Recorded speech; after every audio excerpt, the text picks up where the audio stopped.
Bom dia para quem ouve, mas é só para registro mesmo da ideia minha aí, algo que se passa na minha cabeça e que eu acredito que sejam coisas que vêm do Espírito Santo de Deus, pela bondade, pelo esclarecimento, pela iluminação daquilo que se pode ler no livro sagrado, né? Isso são coisas que só podem vir de Deus, porque sem Deus o homem, uma vez pecador como é, ele tende ao desastre, ele tende ao pecado, ele tende à maldade. E é bem por essas vias que eu estava aqui com os meus botões e com o Espírito Santo de Deus, pensando que algumas pessoas ficam se questionando assim, que o Deus do Antigo Testamento era um Deus de guerra, um Deus de ódio, e o Deus do Novo Testamento é um Deus de amor, é um Deus de paz.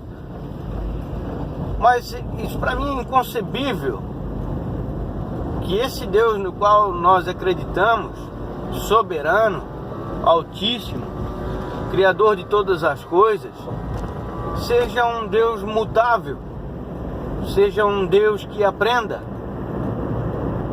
Não parece lógico. Talvez para um outro Deus qualquer seja isso possível. O que na minha forma de crer é uma mitologia, não é um Deus de verdade. Para mim só existe um Deus, que é Jesus, o Cristo. E ele não aprende. Deus, enquanto Deus Criador, ele não aprende, ele ensina, né?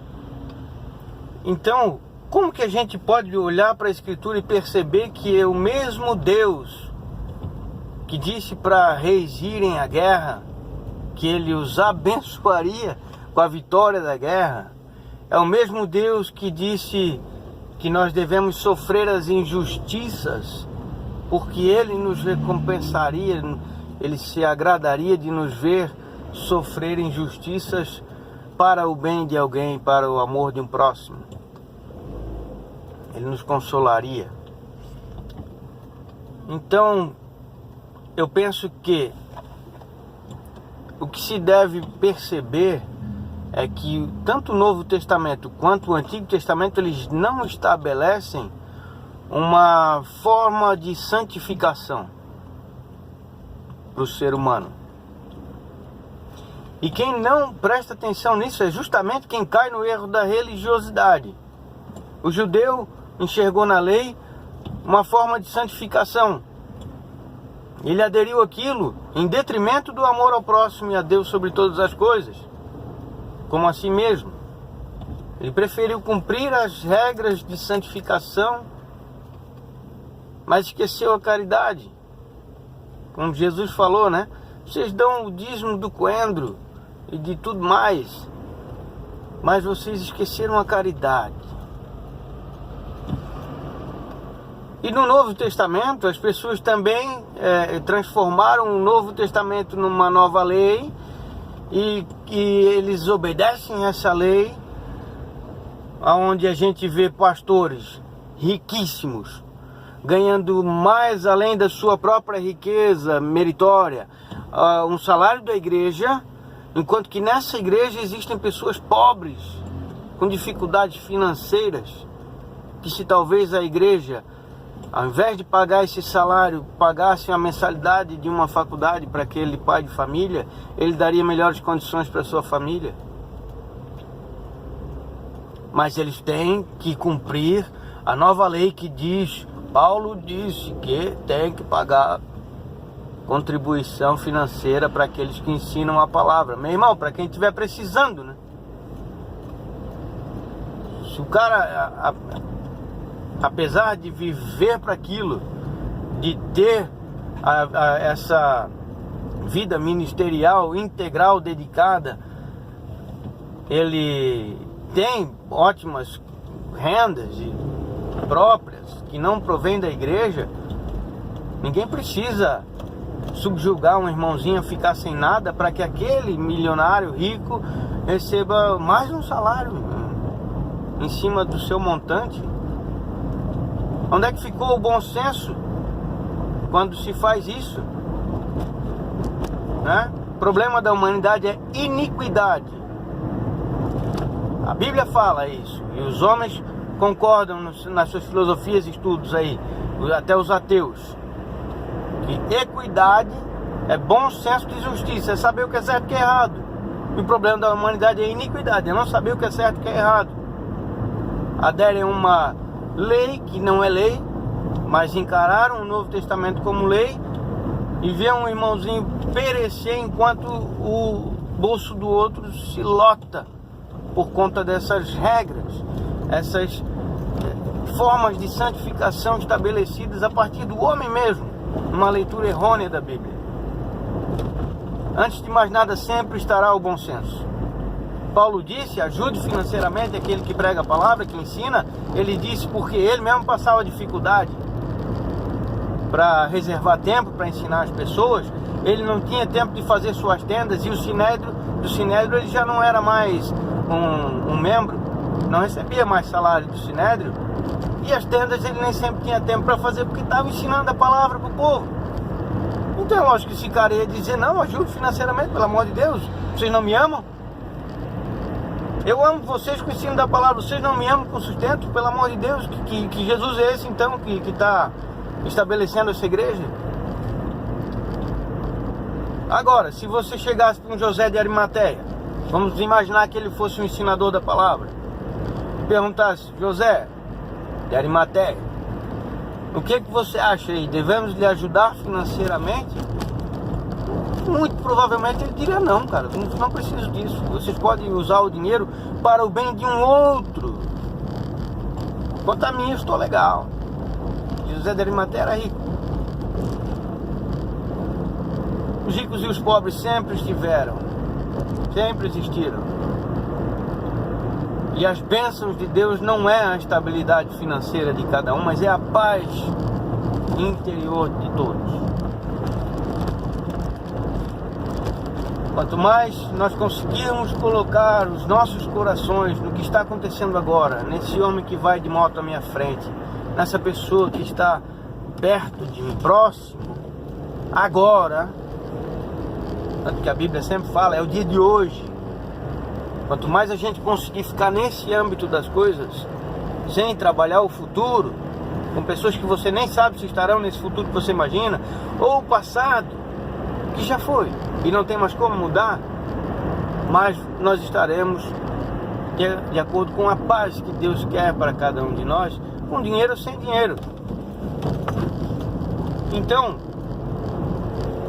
para que serve o Novo Testamento e o Antigo Testamento, se não para estabelecer formas de santificação religiosas? O Novo Testamento serve para nos mostrar, para nos noticiar que a nossa situação não é boa, que nós estamos em pecado, para que a gente não fique assim, vivendo daquele jeito ali, doido, cheio de guerra, cheio de maluquice, porque aquilo não está certo. E se não fosse a lei mosaica dizer: olha, tá vendo essas coisas que vocês fazem, isso não é ruim? Claro que é ruim isso aí. É tão ruim que você terá que ser punido, é tão ruim que você terá que sair da cidade e tomar banho não sei o que por 14 dias e se purificar e depois volta, ou vai ser pregado no madeiro. Por quê que tinha essas punições? Por que tinha essas cláusulas penais? Porque era ruim, proveniente do pecado. Então você pega o viés da punição, você pega o viés do julgamento e acha que tem que sair julgando e punindo todo mundo, ao invés de pegar o viés principal, que é o da informação, da notícia de que nós estamos debaixo do jugo do pecado. Essa é a intenção da lei, informar o homem do pecado. Porque adotando aí a história bíblica desde o princípio, o homem pecou e depois disso avacalhação total, depravação total. E aí o homem, a humanidade, ele já não sabia mais, né? Vem nascendo outro, e depois outro, e depois outro. De maneira que eu, quando nasci, todo mundo que nasceu não tinha conhecimento do que rolou entre Adão e Deus. Então você vai vivendo com ganância, com egoísmo, com todas essas coisas ruins do pecado, e vai achando que isso é normal. Se ninguém chegar para você e disser assim, ei, isso não é normal, você não foi criado para ser assim, egoísta, ganancioso, odioso. Não, você foi criado para ser uma criatura benéfica. Se ninguém lhe informar disso, você vai vivendo daquele jeito no deleite do pecado, sem nem saber que aquilo está errado. É o tempo de ignorância. Agora, a lei está aí justamente para mostrar para nós, para dar a notícia de que nós estamos numa forma depredada, uma forma decaída, não na forma original e perfeita a qual fomos feitos, mas nós estamos numa forma alterada para pior. O Antigo Testamento é a notícia de que decaímos da nossa posição original, e foi para pior.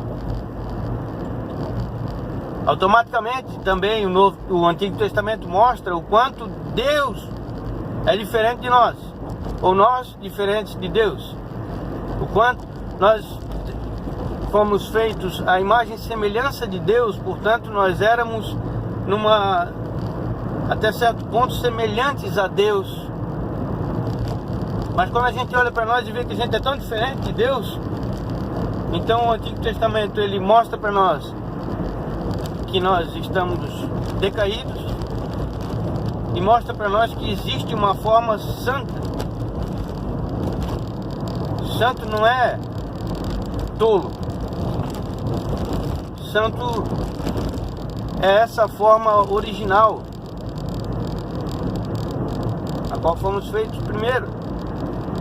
É mais inteligente, é mais íntegro, né? Imune a doenças, essas coisas todas. Isso tudo foi coisas que adquirimos com a queda. Então o Antigo Testamento ele tem a função de noticiar o mal, o pecado, a queda, o que é ruim. E o Novo Testamento ele também tem essa função de notícia. São dois jornais da humanidade. Um jornal é do tipo aquele que você espreme e sai sangue. E o outro jornal, o Novo Testamento, não. O outro é o Evangelho. O Evangelho é a boa nova. É uma nova notícia. Diferente daquela primeira que dizia que nós estamos em pecados, que nós estamos caídos e condenados, né? Fadados a seguir eternamente para um lugar longe de Deus. Vem o Novo Testamento e diz assim: um homem desfez todas essas coisas. Um homem mudou o rumo da eternidade humana. Um homem pagou o preço que toda a humanidade deveria pagar. Adotando a linguagem bíblica, a humanidade deveria ir para o inferno. Um homem foi sozinho até o inferno para que nós não tivéssemos que ir até lá. O exator de nossas almas esperava que nós chegássemos lá em pagamento da punição que estava sobre nós por causa do pecado. Mas para sua surpresa, ele dá de cara com Jesus entrando lá e dizendo: eu vim para que nenhum daqueles venha. Eu pago o preço do pecado deles, para que eles não precisem vir para cá. Aí alguém poderia perguntar, por que Jesus fez uma coisa dessa? Porque Ele nos amou. Aí você começa a entender um pouquinho do que é amor de verdade. Dar a vida pelo próximo. Então, como é que Jesus fez isso? Simplesmente foi lá, como se eu fosse lá em Curitiba dizer, eu quero ficar aqui no lugar do Lula, deixem ele livre. Jamais eu faria uma coisa dessa, mas ainda que eu fizesse, seria impossível. Porque a justiça não aceita que eu pague pelo preço do crime de outro. Acontece que no mundo espiritual as coisas são diferentes. O Lula roubou dinheiro. E a moeda que permeia as relações humanas é o dinheiro. Mas a moeda que permeia as relações espirituais é o sangue. Todo mundo sabe, o sangue simboliza a vida. E as questões espirituais são todas em torno de vida eterna ou morte eterna. Então, se eu entregasse o meu sangue diante desse exator das nossas almas, para que eu não precisasse ficar no inferno, mas pudesse ir embora dali, se Jesus não fizesse isso por mim, Ele ia olhar e dizer assim, mas esse teu sangue não vale nada, cara. O teu sangue está cheio de pecado. E se tu me entregasse um sangue puro, entregasse a tua vida aqui para mim, aí eu até te liberava. Mas o que tu está me entregando é morte pura, é sangue pecaminoso, esse sangue é morte, porque pecado é morte, não vale de nada. Não. Não tem como tu deixar o teu sangue aqui não, porque não vai cobrir. Pode ficar tu aqui, que é assim que aconteceria. No entanto, Jesus vai lá e dá um sangue dele, de Deus, o sangue do Deus Criador, que é muito mais precioso do que qualquer outro e que cobre o pecado de qualquer pessoa. Não tem como a denegatória, não tem como alguém dizer, Jesus, esse teu sangue não vale. Não, porque vale. Vale e paga. Então Jesus, no meu lugar, no seu lugar, no lugar de todos, Ele vai até o inferno e diz assim, está aqui o sangue que cobre todo o pecado que há na humanidade. E agora, os seres humanos não vão mais para onde o pecado determinou que eles fossem, ou seja, o inferno. Não. Jesus diz assim, agora a humanidade vai para onde eu quero, porque eu sou o dono das almas agora. Eu sou o exator das almas, porque eu paguei esse preço. É escrito lá em Mateus capítulo 3, versículo 10 em diante. Está posto um machado à raiz das árvores. E João Batista dizendo, eu vos batizo até com água, uma aguinha na cabeça aí, mas quem vos batizará, e batismo é mergulho, quem vos mergulhará no Espírito Santo de Deus, alguns, é Jesus Cristo. Agora outros serão mergulhados no lago do fogo. E também é Jesus que mergulha alguns no lago do fogo. Aí depois você pode ver o que é o lago do fogo em Apocalipse 19 e tal. Mas é Jesus esse julgador, é Jesus esse que pune ou absolve, é Jesus o exator das almas, é Jesus o que pagou o preço pelas almas. Por isso às vezes você vê, talvez os caras mesmo que põem o adesivinho não sabem o que estão dizendo, mas é isso que está sendo dito, como diz, é propriedade exclusiva de Jesus, porque Ele pagou, é dele. E aí você acha que Ele faz o que Ele quer? Ele avacalha com você porque Ele passou a ser seu dono? Não, Ele te ama. Então o Novo Testamento, Ele não vem estabelecer, use calça comprida, não vá à praia, não corte cabelo, não raspe o sovaco, não jogue futebol, use terno, use saia, nada disso. Não vem dizer frequente a igreja todo domingo. Não vem dizer coloque seus líderes num patamar espiritual acima do seu. Isso é idolatria. Não vem dizer nada dessas coisas. Diz assim, ama a Deus sobre todas as coisas e a teu próximo como a ti mesmo. Ame os líderes da sua igreja, mas ame também o faxineiro da mesma forma.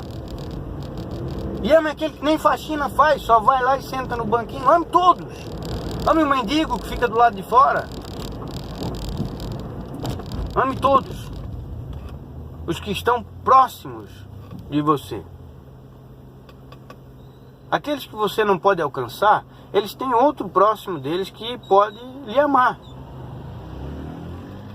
Outra coisa que vejo acontecer é o camarada pegar o dinheiro que ele quer fazer uma oferta e ele oferta lá na África, no Sudão, na Espanha, porque a Europa é agora um continente pós-cristão.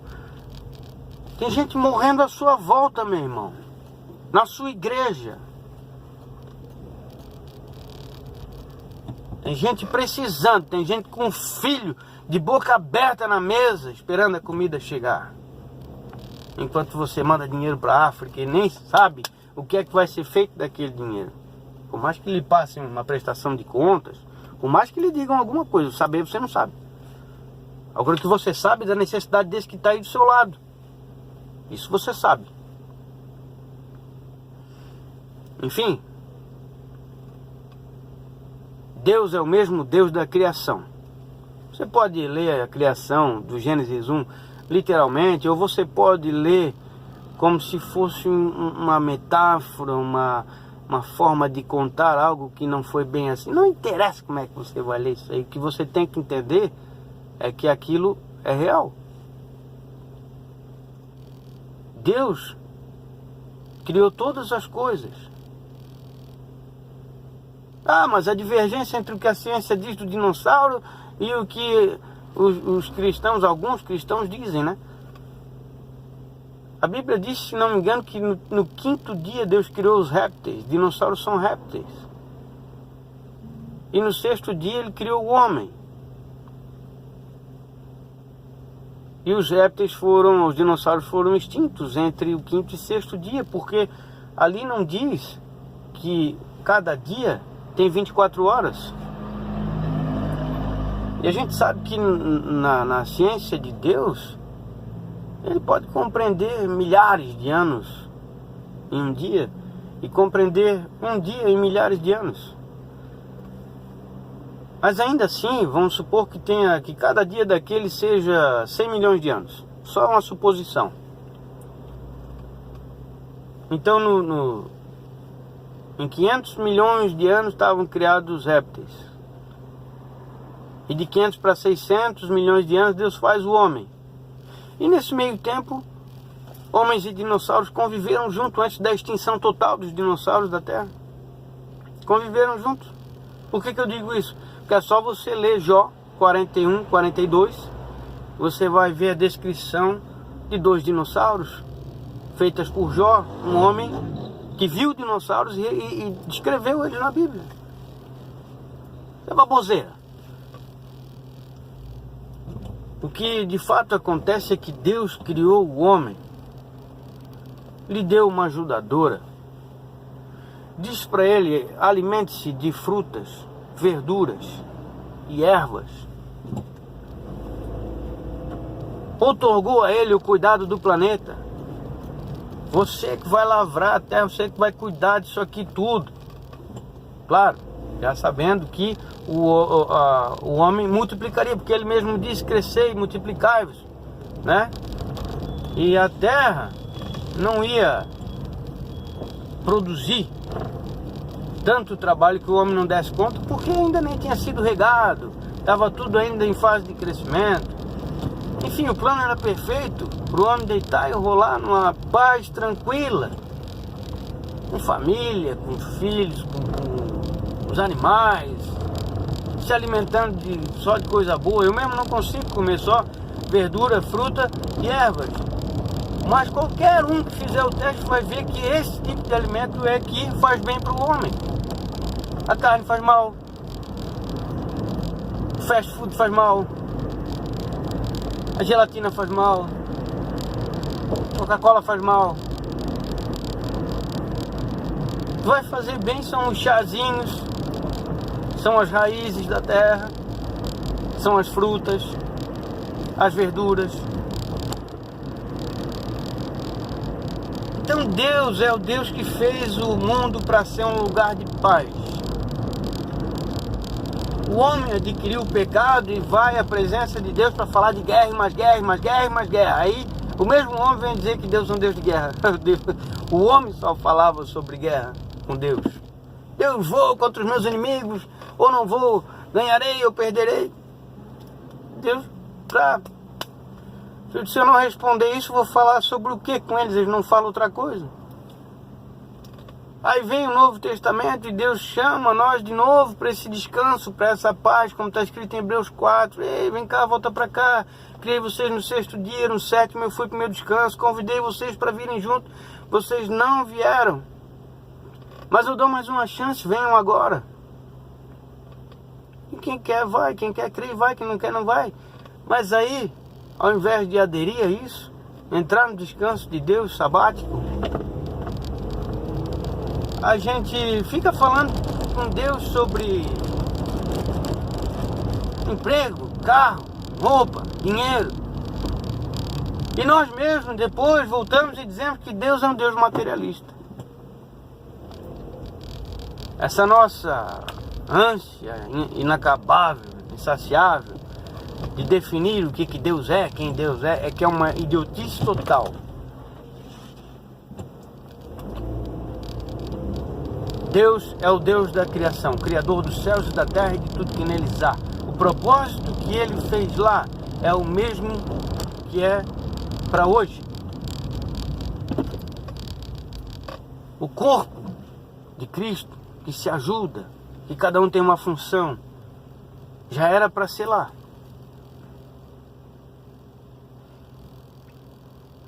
Tudo que o Novo Testamento, que o Evangelho vem nos dizer, voltem-se para isso, voltem-se para o amor, voltem-se para a paz, para ajudar um ao outro. É o que Deus já queria lá, em Gênesis 1. Deus tinha um caminho para o homem, todo o desvio que o homem fez desse caminho, agora o chamado de Deus é para voltar para cá. Para o caminho original, para o projeto original, para a ideia original de Deus. Este é o Deus do Antigo, do Novo Testamento, dos dias de hoje e dos dias do início. Deus sempre foi o mesmo Deus. Deus é o mesmo hoje que eternamente. Aleluia.